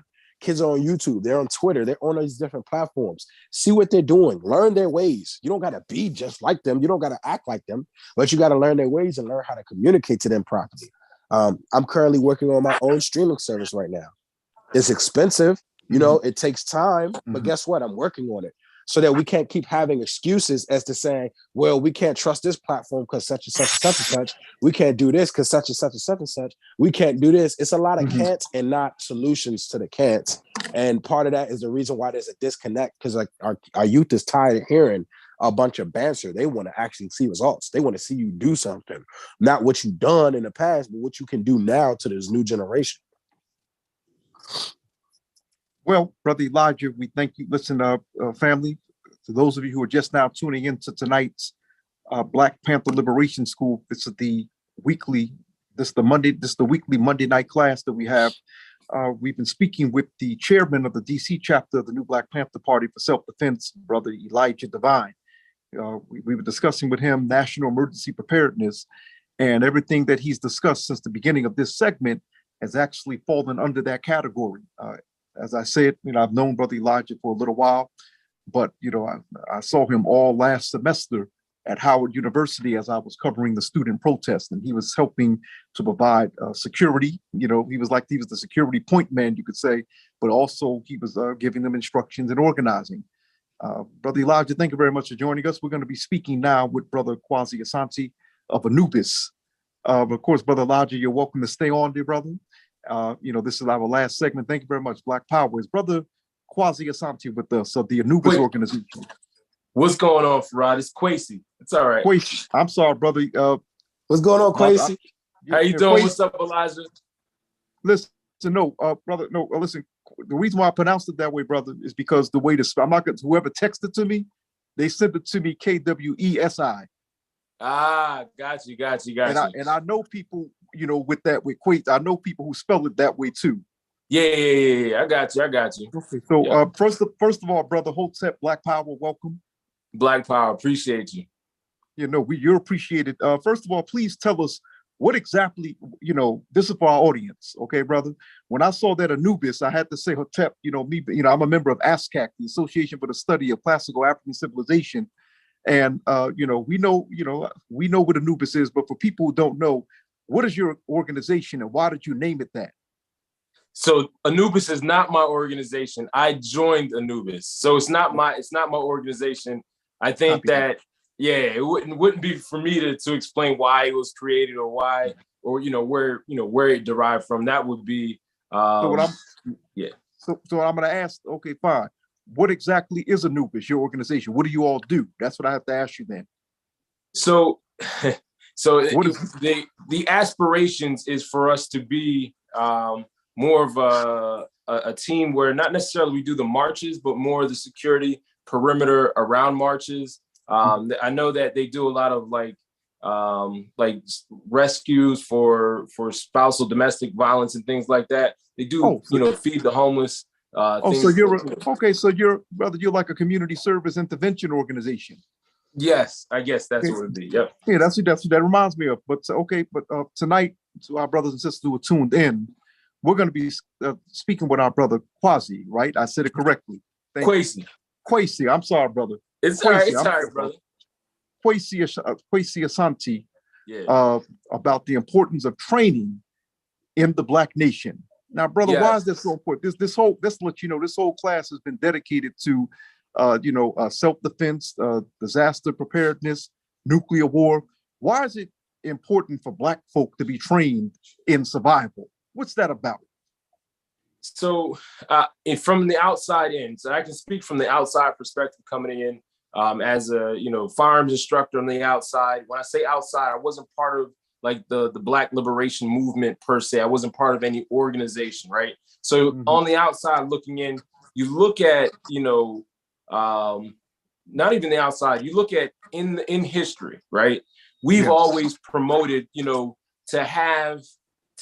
obtain things financial, whether it be, it's about Black Wall Street, all these different things that we've always had throughout history. The one thing that we haven't had was a military, a means to protect what we've gotten. So right now we're aspiring to obtain new things, right? We're actually purchasing things, opening new businesses and things like that. But we need to be able to be able to protect that, right? So discipline, training, not necessarily just, a lot of times I see it mostly for us. We treat guns as, we just buy it and we're good to go, right? We're good to shoot, we're good to protect people. And reality is, once you start shooting and understand what good shooting is, we are behind the curve in that. And it's something that we've got to change. So not just in it's training that we need, but it's also the equipment that we're buying. Again, that's all part of training. Once you train, you would understand that we need to change what we're purchasing. So oftentimes we go to these white places and we're like, hey, I'm going to get me a gun, or we listen to TV and we're like, I'm going to go buy this, and use the vernacular like clip and things like that. We're being steered in the wrong direction. We're getting the leftovers of what white people don't want. We're buying those Tauruses and High Points because we're looking at price at that time and not saying, yo, let me just save up to get something that's a little bit more quality, right? So I see it from the outside. When I was on the outside looking in, that it was something that I said, yo, we've got to change this because shit's really coming up, the creek, and we've got to be prepared for anything that might come our way. Now, you said something a few seconds ago that caught my attention. I'm paraphrasing. You said that we as Black people have never had anything self-defense wise to protect what we have. Is that did I hear you correctly? So as in, we've had groups, right? We've had groups that put themselves out there, but as a whole of Black people, we haven't had a well-trained militia group throughout the country. You've had pieces, right? You've had, breakouts for some guys that jumped out the military and, they were able to defend themselves. You look at what happened with Black Wall Street. Those are military guys that were trained and they went to go protect. But as a whole, like Black Wall Street didn't have the enough protection in that community to protect it. And that's what I'm saying. Now, Yeah. I'm glad you mentioned that, because the thing that sickens me, as an activist, I'm a journalist, but I'm also an activist, is that it appears that Black people are the only community that gets the nonviolent side of the narrative. Whereas we notice within the white community, they don't have a problem with telling their children about George Washington, John Hancock, Patrick Henry, Thomas Jefferson, et cetera, et cetera. But we only seem to be told about Martin Luther King and nonviolence. Yes. Okay. You ever find that? You find that to be what's your assessment? It's 100%. It's what happens is white people love those stories. They love to see us in a nonviolent way. They love to say, you know what, I think you guys are doing it right, but you guys shouldn't do that. They love to tell us how we should handle our oppression, right? So they reinvent Martin Luther King, right? They ostracize Malcolm X, right? They don't want nothing to do with Marcus Garvey. They won't teach us about, the ones that actually fought, right? That say, I'm gonna actually defend myself. My life is worth it, and I'm gonna defend myself. White people are comfortable with us, preaching, singing, marching, but never ever are we ever to say, you know what, I'm gonna defend myself if you come to me. So, in your estimate, do you feel that Black people collectively have been programmed mentally to also take on that mentality? Absolutely. Even if you look at religion, I'm sorry, if you look at Christianity, in that, it's after we die, we get we get everything after death. While white people have their heaven on earth, we get ours after we die. So when you look at when it comes to even religion, yeah, we're definitely programmed, right? Just as religion was programmed to us as well. Well, one of the things that I can say that actually sickens me is that, back to the King argument, back to the Malcolm, how you mentioned Malcolm is ostracized and King is reinvented. Now we know that many that many white folks in power would do this, okay, or everyday white people. But what sickens me oftentimes is how, as Black people, a lot of us will ostracize Brother Malcolm and praise Dr. King every, January the 15th or during Black History Month, okay, for being nonviolent. But at the same time, you'll boast and say, well, I was a Marine, I'm a veteran of the Marines, I'm a veteran of the Army, or you might be a current, you might be on active duty, but you're praising Dr. King, but you're belittling Brother Malcolm because you said Malcolm was violent. Yes. I'm quite sure you've noticed the Because there, the what we're trying to do is we're always trying to fit in with them, what makes them comfortable, right? So what makes them comfortable is Martin Luther King, their reinvention of Martin Luther King. That makes them comfortable. We aren't comfortable enough in our own skin sometimes to be comfortable making them uncomfortable. We have got to start making them uncomfortable, everywhere that they are, right? Just as we walk and feel uncomfortable everywhere we're around them, that's how they should feel. But instead, our mentality is, let's just go along and get along. Let's not make them uncomfortable. And in doing so, you end up ostracizing anyone that wants to stand up against, oppression, right? You end up pushing those guys away, which ends up being, if you look at it, our militia groups, you look at Black Panther Party, Huey Newton, all those guys, Anubis, you look at them like the middle class, it ends up being like a class thing where like a whole segment of the population looks at these guys as bad, and they don't want to be a part of it. The other day, I asked the brother that can really shoot, like, hey, we're doing a training down in Mississippi. I would love for you to come to help out for this training, right? You have an opportunity to uplift Black people, train them. You would laugh at them on Facebook or something like that, but now you have an opportunity to train them. These guys are on the front lines. Let's get it.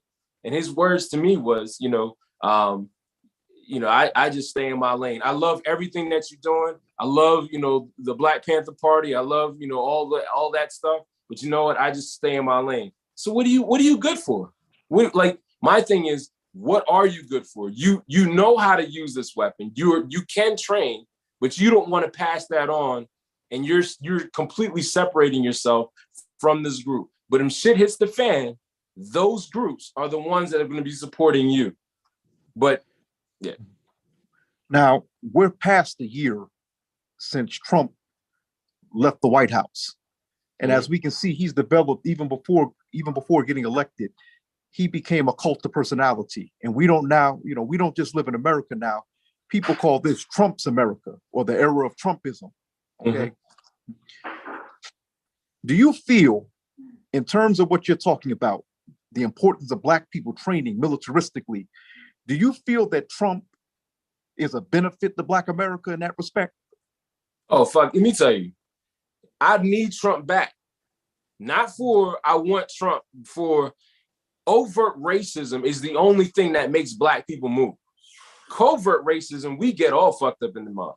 Like we for some reason, we can't identify, or we can't continue to train under Biden, right? So I can tell you training was on the way up all during Trump administration. Why? Because he called you a nigga, right? All his people he let you know overtly where you stood.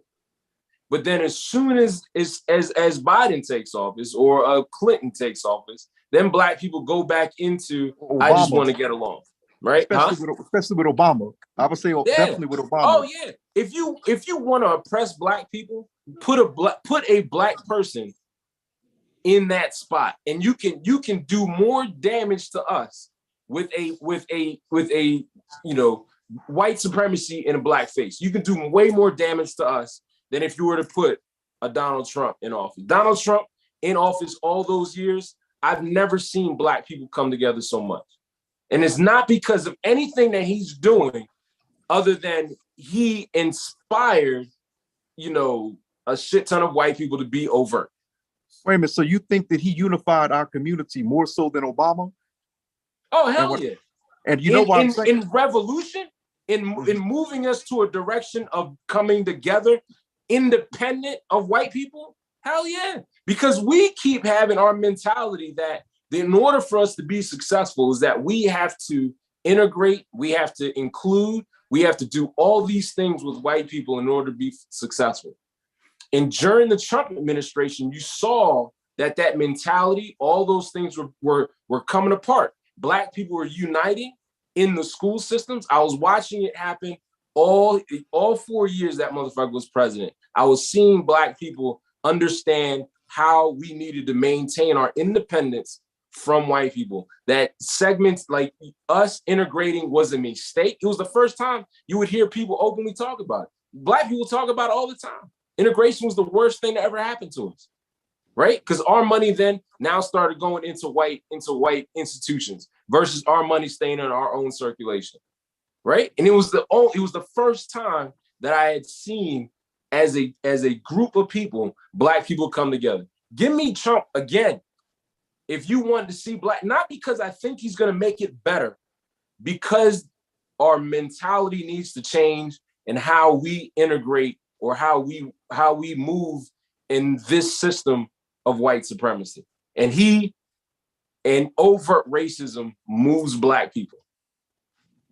You raise an excellent point because, I always said that, and I said this during Trump's time in office, that Obama had brought out the white racists, but Trump had emboldened the white racists, because we're now seeing it almost to the level as what, Minister Farrakhan used to always say to Black people, you don't know the white man the way your grandfathers did. And I'm actually seeing that. Yeah. A lot of us are seeing that. I've had conversation with old people and they older, like I'm talking about like 70s and 80s, somewhere around Malik's age. And joking, Malik. Don't worry, Malik gonna get you. Malik gonna get you for that, bro. Yeah, I know. Malik slick mouth. He gonna get you for that, brother. Yeah, trying to age so, brother. Go ahead, bro. So I've talked to them, and they would say like, man, I've never seen it like this, and I'm like, yo, that to me that says something, and that's good. I love, like, it's funny because I live in Delaware. It's the last slave state. Everybody down here, racism is huge down here. When during the Trump administration, you knew the houses filled with Trump signs everywhere, all 4 years. Great. They love them Trump. Now you can't find a Trump sign in sight. And those racists hasn't gone nowhere. White people go back, they play chess. They haven't gone nowhere. They just went back to their think tanks. They're just moving pieces to the puzzle in policy, right? And then what Black people have done is just like, we're good. We don't need to make any changes. We're okay. So it appears then, brother, listen, Brother Quasi, it appears then though, as I'm listening to you, you're not just telling Black people to train, arms wise and militaristically. You're asking Black people, of course, to be educated in the law. That's a huge thing. So again, I was seeing a lot of ignorance in in history, based on what you're discussing, history and law and in history, politics. Not just that was the big thing for me. The first thing, when I started picking up guns, the first thing I started understanding was all the laws that applied to Delaware. And then throughout that I needed to learn, right? So I think that we need to take firearm training to the next level of understanding. I'm tired of looking on Facebook and seeing, us post pictures of targets with holes in them. Tell me, how fast did you shoot that target? How accurate and how fast were you? We need to stop going off these 1960s training because it doesn't work, and modify that training to incorporate speed and accuracy, right? Because that's what, if you look at all the militaries now, they now incorporate speed and accuracy. So they're all like, they put their best against competition shooters and we eat them alive. So now they're even understanding it. But if I can get us to take that seriously, look at us. Naturally, we are dominant in anything physical, mental as well. Don't get me wrong. But when you look at our fast twitch muscle fibers are dominant over them. You don't think we can transition between targets faster than they can? Naturally, we can do. Our hand-eye coordination isn't better than theirs. Naturally. If we can take ourselves seriously and train properly, get out of the little circle bubble of ignorance of, hey man, I was in the military, man. Nah, that's bullshit. If you ask me, if they come and they say I was in the military or I was a police officer, I know they fucking can't shoot. Now how? Wait a minute, hold on. Say that now. How? I don't understand. It doesn't matter. Unless they're in special forces, because they don't train enough. You don't train enough. Like as in unless you're in some type of special force, but general military, it's not a qualification for me to say, oh, you're in the military? Okay, cool. Then you're good. It's not. But what if they, wait a minute, so I want to ask you a question then. So what if a person is a marksman or a sharpshooter? Is that considered special forces or regular? No, not at all. No, anybody. Like my son's girlfriend's a sharpshooter. That's not impressive. No. You're saying that's not impressive being a marksman. No, that's not at all. Because and that's the mentality we have got to change. We've got to change that mentality. What qualifies us, right? So, again, we just got to take. We've got to take. We can't. As far as numbers wise, we make up supposedly 15% of the population. We cannot be good as anyone else. We have got to take it to the next level of training. We've got to take it to. I need to be able to. Myself. I need to be able to take on 6 people at one time in order to even that shit up. Our mentality has got to be just as in we already know in everything that we do, we've got to be the best. I'm in information security. I know that I cannot be just as good as the engineer on that side, right? I have to be better than that. With firearms training, it's the same thing. You can't afford just to be mediocre and use the standards that white people use to measure how good they are. We've got to take it to another level as well. I One agree. second. I Brother agree with Shanti? that. Yeah. No, what Brother Quasi is saying, I agree wholeheartedly about taking it to a whole nother level. He's absolutely right. And the problem that is here that I'm finding in New York, and we talked about it earlier, is that our people are not even ready to do basic firearms. But you are 100% correct, brother. You got to take it to a whole nother level, and you can't rely on the training and teachings and sitting up there with holes in paper. You are absolutely right, black man. 100%. No, it's very interesting because Quasi, I must say for myself, Brother Ashanti just actually confirmed something for me.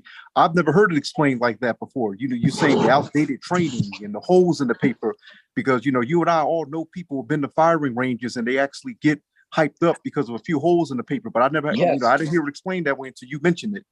It makes sense. It's crazy because so anytime I see it and they're on Facebook, the first thing I'm asking is, well, how fast did you shoot it? What was your split time? Right? If you don't know your split time and if you don't know how fast you shot it, then it doesn't matter. No, because but anybody I must can say shoot this a here. target. I must say this here. I started seeing what you and Ashanti are talking about in terms of calculating. I saw that fairly recently when I was living in DC in 2017. I had covered the U.S. The U.S. Army. I think it's called the U.S. Army Corporation, but the Army has before COVID had a yearly convention, and they went DC. And of course, what they did was they had weapons. They had actually, they showed you weapons training seminar, but they actually had a range where you were shooting an air gun. Okay, and from that conference that I covered, I can remember at that time. That's when I started. That's when whenever I would read things like go to military sites or at that conference, they would talk about, okay, well, it took this many seconds for this bullet to hit that target and this, that, and the third, and it went at this angle, 30 degrees this way. I started hearing, the time calculations fairly recently. Yeah. Most people don't talk about that, as you just said. You actually confirmed that for me. You and Ashanti, I'm saying, wait a minute, most people, they don't speak about that.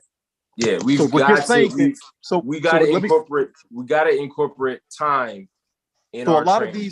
So you're saying though, a lot of the black self-defense groups, they're only going at it on the surface when it comes to training.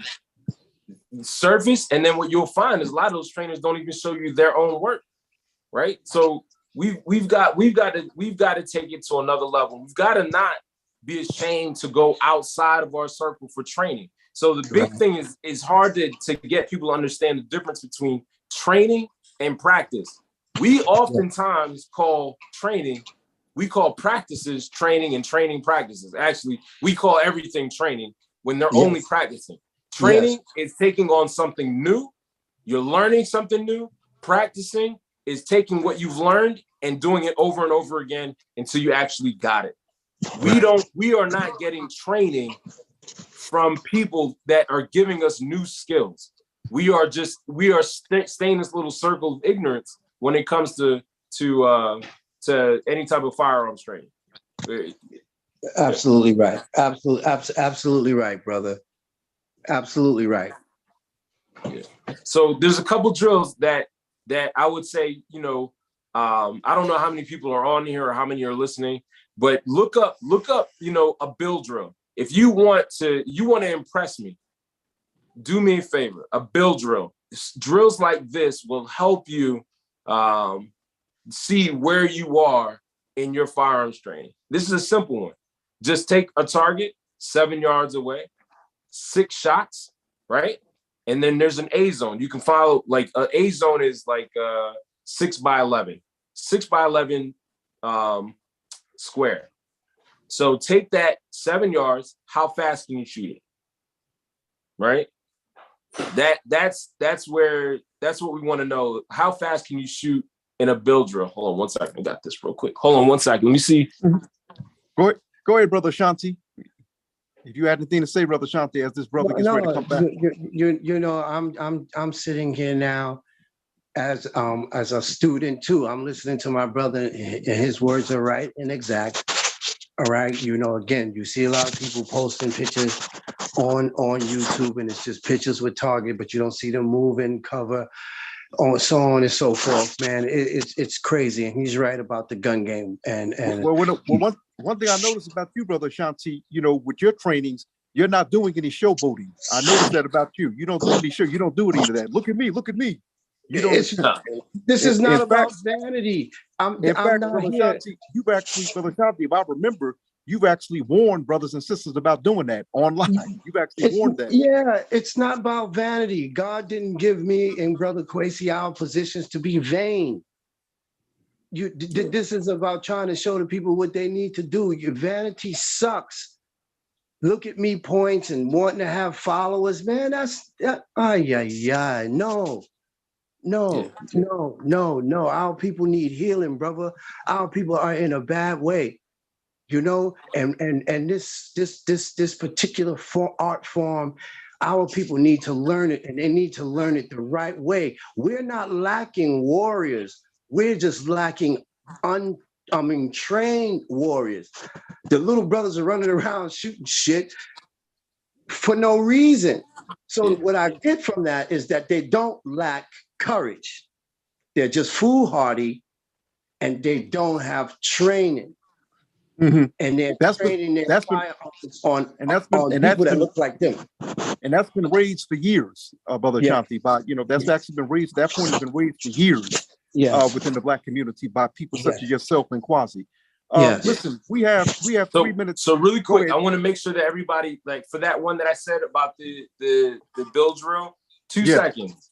So if you can hit that within 2 seconds, put that as your mark.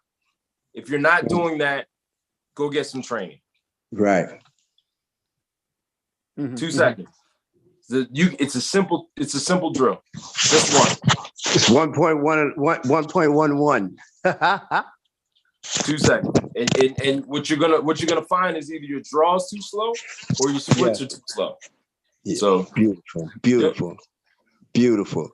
You and I should talk, and we should. I would like to talk to you. Maybe I could get a group of people, and we could do like a caravan. We could come down and hang out and do something outdoors down there with you, bro. Yeah, that's fine. We got room. You got room. That would be. And since I got 2 trainers on the phone right now, one thing I wanted to let you guys know. That's brother Comrade Chris Ross. He chimed in. He's chiming back in. Go ahead, brother. We got 2 minutes left. Go ahead. one of the best training events I ever been to was an event hosted by multiple trainers. So I want trainers to get out of the mindset they're a trainer, so they just kind of stick in their own zone. Trainers need to be trained by other trainers. Trainers need to go through other trainers' class. Yes. Trainers need to cooperate with other trainers and actually host events together, so the people that's trying to get the knowledge is getting a higher level, a deeper level of training. Yes. Yes. Yep. Like Yes. there's no ego. It's just about us being the best. Yep. Iron sharpens iron in Georgia. We do it where it's all trainers, all Black trainers. We did it for the last 2 years. So if any firearms instructors, I would definitely reach out to me and I can put you in contact with them. I think that's important because there's so much things you can learn from other firearms instructors. So I do have to run, guys. I have a dry fire session. Listen, Brother Kwasi Asante, listen, we thank you very much for joining us. And we wish Anubis success. And for those of you who tuned in tonight, I want to thank Brother Ashanti of Fitness, Fuel, and Fire. I want to thank Brother Comrade Chris Ross. I want to thank Brother Elijah Divine for joining us tonight. And also you all for joining the weekly Black Panther Liberation School. We're here every Monday night from 7 p.m. to 9 p.m. Easterns. Every once in a while, we may extend the time, but I think they're about to close up this place. I'm Dashawn Farad. Please, on behalf of, please follow us, but on behalf of Dr. Attorney Malik Zulu Shabazz, National Chairman of the Black Panther Party and Executive Director and Founder of Black Lawyers for Justice, thank you very much for tuning in. Black Power, I should say Hotep, Assalamu Alaikum, Shalom. Yes. Black Power. Black Power. All right, take it easy, brother. Black Power. Black Power. Peace, peace, peace. Yo, Brother Kwasi, man, we got to chat, man. Black Power. Yeah, I'm down. You got my number now, so always hit me up. Don't you worry, brother. You'll be hearing from me real soon, man. Love you, bro. Love you too, brother. You take it easy, guys. Thank you, King. Love you, Farad. Love you back, brothers. Love you back. Thank you. Peace, love, and Black Power. Black Power.